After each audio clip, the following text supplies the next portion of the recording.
Apartment. আর সামনে হয়েছে এত 3 ইঞ্চির মতো বরফ, প্রায় কালকে থেকে টানা বরফ পড়ে যাচ্ছে। এখনও হালকা হালকা স্নোফল হচ্ছে। এখানকার এই একটা জিনিস খুব অদ্ভুত লাগে, এত সুন্দর হয়ে যায় চারিদিকটা পুরো স্নোতে, দেখতে অসাধারণ লাগে। গাড়িগুলো প্রায় জমে যাওয়ার মতো। সব গাড়িগুলো আজকে যেহেতু শনিবার, তার জন্য সবাই তাদের নিজেদের ঘরেই আছে। আর গাড়িগুলো পুরো সারি সারি করে সাজানো। আর আমরাও একটু বেরোলাম সামনে হাঁটতে। সারাদিন এই ঠান্ডার মধ্যে বেরোনো হয় না, তো আজকে আমার হাজব্যান্ডের ছুটি, তাই একটু সামনেটা কীরকম দেখতে হয়েছে স্নো পড়ার জন্য, সেটাই একটু দেখতে যাওয়া। এই যে গাড়ি থেকে সব স্নো সরাচ্ছে।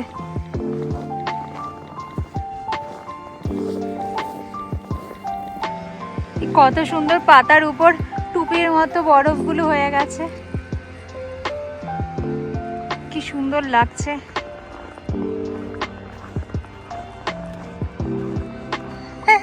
টুপির মতো হয়ে গেছে পুরো।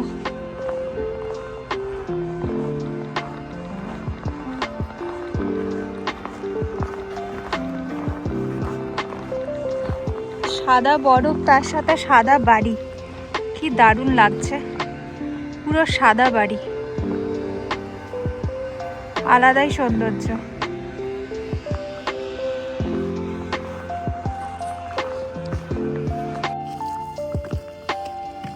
এই যে এখানে সব বরফ পরিষ্কার করার জন্য এসছে, আর সাথে সাথে নুনও ছিটিয়ে দেবে। এই যে বরফ পরিষ্কার করছে, সামনের রাস্তাটা পুরো বরফ পরিষ্কার করে দিয়েছে। পশ এরিয়ায় চলে এসেছি, সামনে পুরো পরিষ্কার করে দিচ্ছে। এই যে সব ঢিপি করে দিচ্ছে। আকাশটা পুরো মেঘলা হয়ে আছে, কি দারুণ লাগছে। দেখো ওইদিকে, ওটা হলো লেক। লেকটা এখনো জমেনি। আর এই যে এখানে যারা কাজ করছে, মানে বরফ সরাচ্ছে, তারা পার আওয়ার এখানে টাকা নিচ্ছে $40 করে। তার মানে ওই ধরুন ইন্ডিয়ান রুপিসে 3500-র কাছাকাছি। ভাবতে পারছেন, 1 ঘন্টাতে 3500। অনেক চার্জ করে এখানকার, লেবার চার্জ প্রচুর।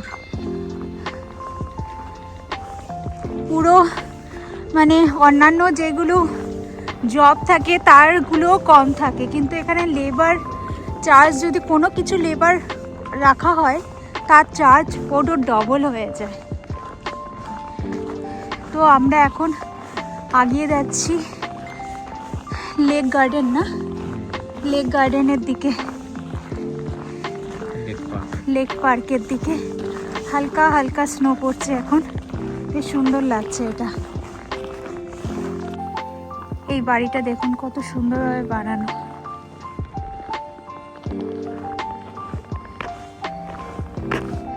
সামনে দিয়ে সব নুন ছিটিয়ে গেছে, তো আবার স্নোফল অলরেডি।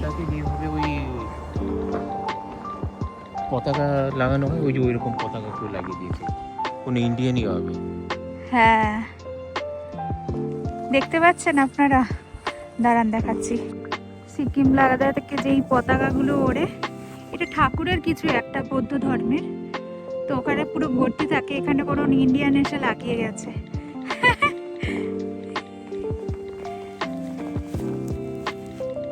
হাঁটতে হাঁটতে যে আমি এই লাইট হাউসের সামনে চলে এসেছি বুঝতেই পারিনি।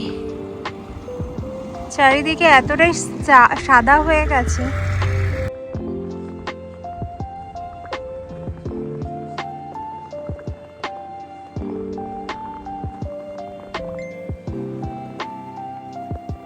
এই লাইট হাউসের সামনে চলে এসলো। সব লাইট হাউসে আজকে এসছে ঘুরতে, সবাই গাড়ি নিয়ে ঘুরতে বেরিয়েছে।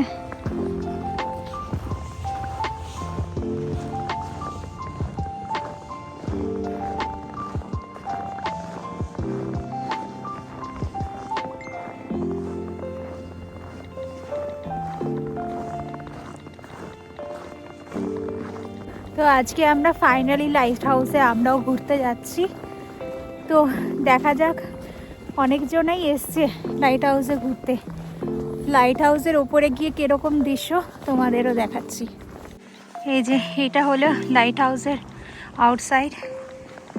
আমরা এখন এন্ট্রি করছি, দেখা যাক কত কি টিকিট এখানে।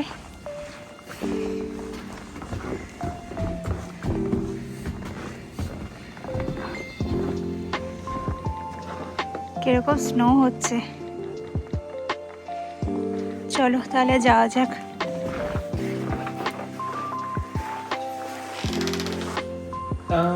Yeah. Or you can just email me. Okay. এখানে উনি মিলওয়াকি লাইট হাউসের সম্বন্ধে বলছিলেন, তো আপনাদেরও বলে দিই এখানকার হিস্ট্রি। এটা অ্যাকচুয়ালি লাইট হাউসটা বানানো হয়েছিল 1838 সালে, আর যা মিলওয়াকি রিভারের প্রবেশপথ চিহ্নিত করার জন্য তৈরি করা হয়েছিল বেসিক্যালি এই লাইট হাউসটা। তার অবস্থান নিয়ে বিতর্কের কারণে 1855 সালে নতুন লাইট হাউস নির্মাণ করা হয়, যা নর্থ পয়েন্ট লাইট হাউস নামে পরিচিত ছিল। এই জায়গাটা যেহেতু নর্থ, তার জন্য এটা নর্থ পয়েন্ট লাইট হাউস নামে পরিচিত ছিল। লাইট হাউসের 1888 সালে পুনর্নির্মিত করা হয়, আর 1912 সালে উচ্চতা বৃদ্ধি করা হয় এই লাইট হাউসে। এই যেটা একদম টপ পয়েন্টে আমরা উঠলাম, তো এইখান থেকেই সব কিছু দেখা হতো। এই যে আমরা এখন টপে চলে এসেছি, এখন পুরো এই মোয়ের মতো করা আছে। এখন এটা আকর্ষণীয় একটা জায়গা হিসাবে সব রকমের দর্শকদের আসে, যেটা এখনও সক্রিয় নেভিগেশন হিসাবে ব্যবহৃত হচ্ছে। অসাধারণ একটা লাইট হাউসের ট্যুর হলো।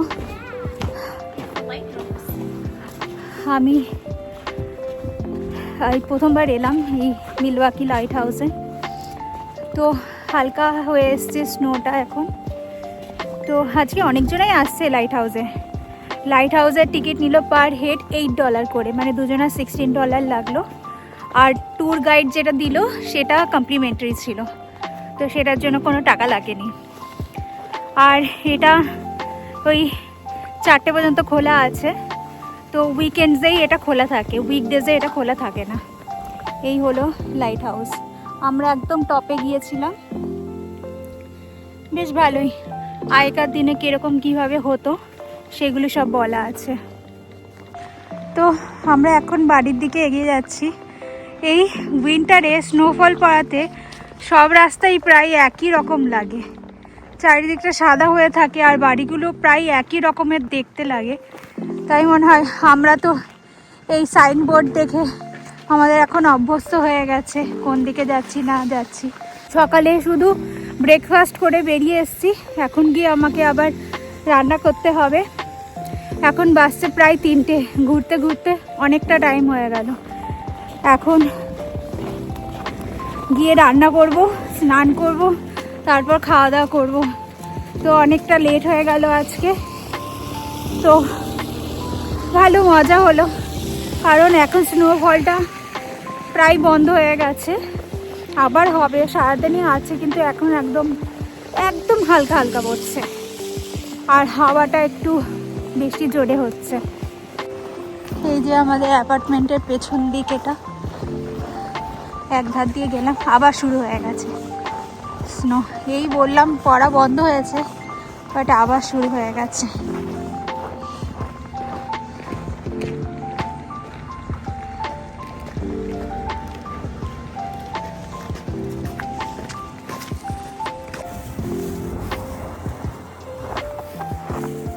বরফের পাহাড় চড়ছ, একদম পিকে পিকে পিকে উঠে পড়ো। আরেকটুখানি, হ্যাঁ ওঠো ওঠো আরেকটুখানি।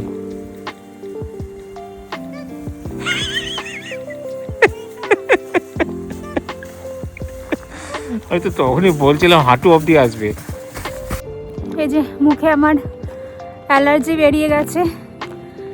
আমার উইন্টারেও অ্যালার্জি হয়, আবার সান অ্যালার্জিও আছে। কি যে করব, এত অ্যালার্জিতে আমার মুখে পুরো দাগড়া দাগড়া হয়ে কী সব বেরিয়ে যায়।